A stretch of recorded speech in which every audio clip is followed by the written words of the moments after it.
नमस्कार प्यारे बच्चों, आज हम एक कंपटीशन के टॉपिक को डिस्कस करने वाले हैं ब्लड। ये जो है बेटा 11th जो है आरबीएससी और सीबीएसई दोनों के पॉइंट ऑफ व्यू से इम्पोर्टेंट है और मैं इसमें काफ़ी सारे डिटेल इंक्लूड करने वाला हूँ। कुछ बच्चों ने मुझे कमेंट करके कहा कि सर ब्लड के ऊपर आप जो है वो दैट इज वीडियो बनाइए, तो समझते हैं बेटा इसकी कई सारी बातें मैं आपको बताऊंगा जो शायद आप जानते भी नहीं इसके बारे में, तो उनको जाने और इसके ऊपर भी मैं एक दो लेक्चर्स लेकर के आने वाला हूँ। तो स्टार्ट करते हैं वीडियो।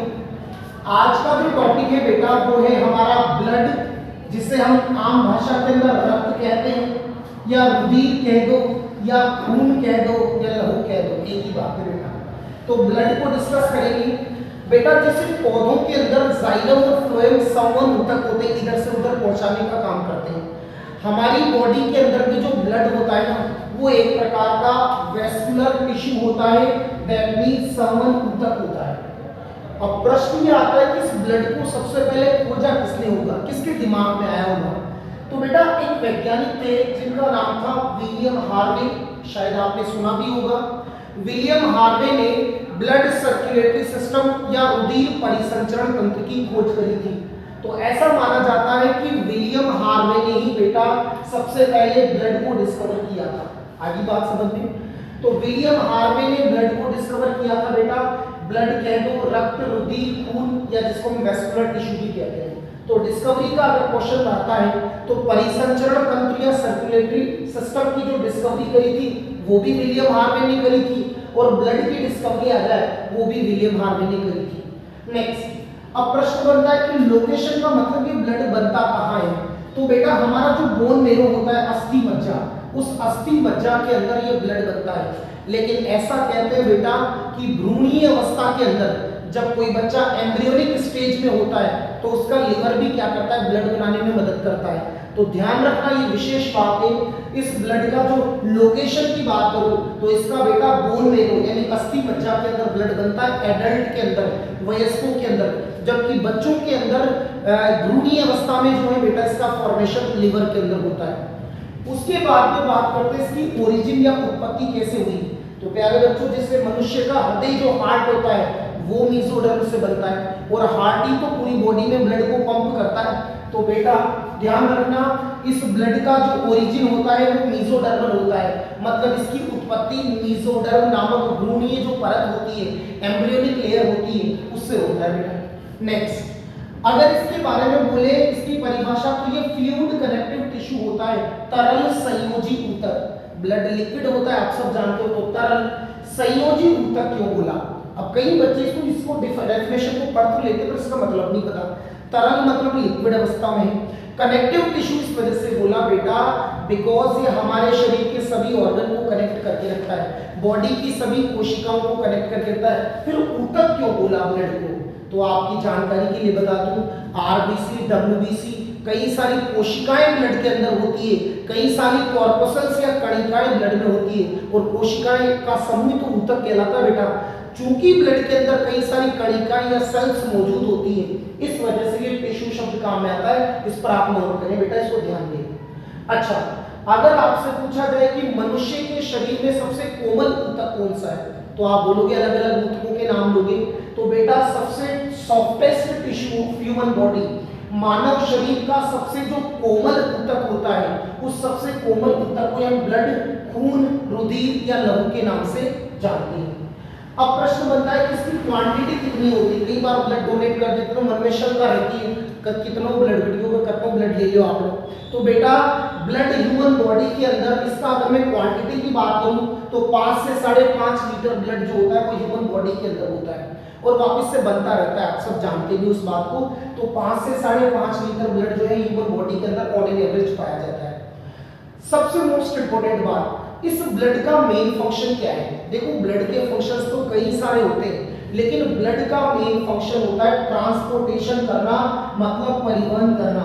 100 बात की एक बात ब्रह्मास्त्र बताइए, ट्रांसपोर्टेशन करना। हमारी बॉडी के अंदर बेटा कोई हार्मोन्स है वो ब्लड में मिल जाएगा, फूड है वो ब्लड में मिल जाएगा, उत्सर्जी पदार्थ वो ब्लड में मिल जाएंगे। यानी ह्यूमन बॉडी के अंदर ट्रांसपोर्टेशन करने का काम, इधर से उधर पदार्थों को पहुंचाने का काम ब्लड करता है। तो ये सबसे मेजर फंक्शन है ब्लड का। I think it is absolutely clear. Now अगर बेटा ज्यादातर प्रतियोगी परीक्षाओं में इसकी पीएच वगैरह पूछते हैं तो ब्लड की पीएच 7 से थोड़ी सी ज्यादा, मतलब 7.4, यानी ये थोड़ा सा क्षारीय होता है, स्लाइटली एल्कलाइन, हल्का क्षारीय होता है बेटा, थोड़ा सा 7 से ऊपर है ना, तो बेटा इसकी वेरी करती है, बट लगभग 7.4 फिक्स एवरेज मानते हैं ऑन एवरेज। अच्छा, प्रश्न बनता है कि हीमोपोएसिस क्या होता है? तो बेटा ये जो खून बनता है, रुधिर बनता है, इस ब्लड के बनने का प्रोसीजर हीमोपोएसिस कहलाती है। ध्यान रखना बेटा, ब्लड कहाँ बनता है? बोन मेरो के अंदर, और भ्रूणीय अवस्था के अंदर लीवर वगैरह के अंदर भी इसका फॉर्मेशन होता है। तो बोन मेरो के अंदर बनता है, लेकिन मैंने लिख भी रखा है कि लीवर के अंदर भी बनता है, बट वो एम्ब्रियोनिक स्टेज में, भ्रूणीय अवस्था में। मैंने यहाँ स्प्लीन को नोट किया है बेटा, स्प्लीन को, blood bank of the body. बेटा कई सोचते हैं कि ब्लड बैंक तो हमारी बॉडी का ब्लड बैंक, तो सब सोचते हैं कि बोन मेरो, तो बोन मेरो को गलत आंसर देते हैं बेटा। ब्लड बैंक वो होता है जहाँ ब्लड स्टोर होता है। हमारी बॉडी की जितनी भी डेड सेल है वो स्प्लीन या प्लीहा में नष्ट होती है। तो स्प्लीन या प्लीहा को, ये बहुत इंपॉर्टेंट है बेटा, अक्सर बच्चा गलत करता है इस प्रश्न को। स्प्लीन या प्लीहा को blood bank of the body कहते हैं। अरे बोन मेरो तो बनाता है तो ब्लड बैंक में ब्लड बढ़ता थोड़ी स्टोर होता है, तो स्टोर तो स्प्लीन में होता है। That means blood bank of the human body is known as the spleen. तो हमने ये बेसिक बात कर ली। अब थोड़ी सी इंपॉर्टेंट बात हम समझेंगे बेटा, प्रोटीन लेवल पर थोड़ा सा डीपली। तो सुनो, हमारे ब्लड के अंदर एक हिपेरिन नाम का प्रोटीन होता है जो कि एंटीकोएगुलेंट होता है, प्रतिस्कंदक पदार्थ होता है। हमारा खून कभी भी शरीर के अंदर नहीं जमेगा। आप 0 डिग्री सेल्सियस पर चल जाओ जहाँ पानी बर्फ में बदल जाता है, उससे भी कम पे चल जाओ तो पर हम वहां भी चल जाएंगे तो हमारा ब्लड नहीं जमेगा, क्योंकि हमारा ब्लड जो होता है बेटा उसमें एक प्रोटीन पाई जाती है हिपेरिन, जिसको लीवर प्रोड्यूस करता है, यकृत। तो यकृत या लीवर से हिपेरिन प्रोटीन प्रोड्यूस होती है जो ब्लड को बॉडी के अंदर नहीं जमने देती। लेकिन सर बॉडी से बाहर जब दुर्घटना हो जाती है तो आपने देखा होगा रोड वगैरह पे खून फैला रहता है, वहां तो सूख जाता है खून, तो वहां क्यों जम जाता है ब्लड? क्योंकि बेटा जैसे ही खून शरीर के बाहर आता है ये हिपेरिन डीएक्टिव हो जाता है, निष्क्रिय हो जाता है, और निष्क्रिय होते वो खून जम जाता है। तो फिर बेटा ये यहाँ पर मैंने एक चीज और नोट करी है, जो ब्लड बैंक होती है जहाँ पर खून को स्टोर करते हैं वो 4 डिग्री सेल्सियस पर स्टोर किया जाता है। ये बहुत इंपॉर्टेंट डेटा, इसको आप जरूर याद रखिए, है ना। तो 4 डिग्री सेल्सियस तापमान पर ब्लड बैंक के अंदर, रुधिर बैंकों के अंदर खून को स्टोर करते हैं। जैसे आपने शुक्राणु बैंक का नाम सुना है, अंडाणु बैंक का नाम सुना है, परागकण वगैरह को स्टोर करते हैं, वैसे के वैसे ब्लड वगैरह को ब्लड बैंक में स्टोर करते हैं। अब बेटा ब्लड बैंक में जब इसको स्टोर करते हैं तो उसमें कुछ केमिकल मिलाते हैं, इसको विशेष ध्यान रखना बेटा। एक तो EDTA जो आप केमिस्ट्री में पढ़ते हो, इथाइलिन डाइएमीन टेट्राएसीटेट या acetate, CPD citrate phosphate dextrose, acid citrate dextrose, ऐसे कुछ केमिकल मिलाते हैं जिससे ब्लड जमता नहीं।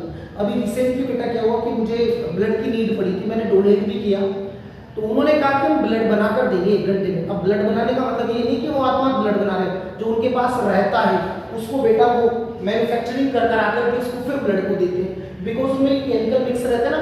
तो EDTA भाई, अब मैं कह रहा हूँ कि बॉडी के बाहर ब्लड जम जाता है तो फिर ब्लड बैंक के अंदर बोतल में क्यों नहीं जमता? बिकॉज उनमें ये केमिकल मिक्स रहते हैं। EDTA ये सबसे फेमस है बेटा और ज्यादातर यही काम में आता है, इथाइलिन डाइएमीन टेट्राएसीटेट या टेट्राएसीटेट। इसके अलावा CPD citrate phosphate dextrose, ACD acid citrate dextrose. हमने ये बातें कर ली इसकी बेसिक। अब सुनो हीमेटोक्रिट क्या होता है। तो ब्लड के अंदर 2 पार्ट होते हैं बेटा, अगर मैं इसके कंपोजिशन की बात करूं, एक भाग होता है इसका प्लाज्मा जो 55% होता है, और एक भाग होता है ब्लड कॉर्पसल्स जो उसका 45% भाग होता है, ये वाला भाग।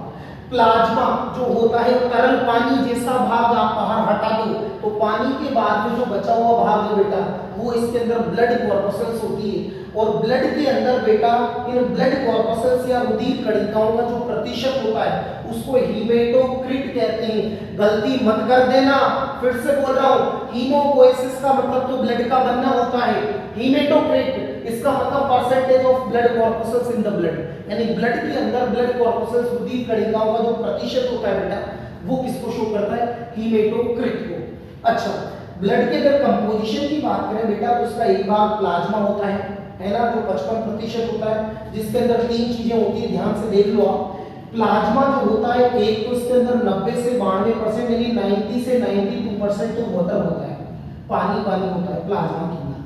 अब रिमेनिंग जो 8 से 10% बचा, इसमें बेटा प्लाज्मा के प्रोटीन्स आते हैं, प्लाज्मा के प्रोटीन्स और कुछ आयंस आएंगे बेटा, ठीक है, यानी कार्बनिक और अकार्बनिक पदार्थ। तो फिर से बोल रहा हूं, वाटर होगा 90 से 92%, प्रोटीन होते हैं, आपने नाम सुना होगा प्रोथ्रोम्बिन, अरे सुना है, इसके अलावा थ्रोम्बोप्लास्टिन वगैरह, फाइब्रिनोजन, वो सारे बेटा प्लाज्मा के प्रोटीन होते हैं जो रक्त का थक्का बनाते हैं, जब हमारे लग जाती है तो ब्लड की क्लोटिंग में मदद करते हैं।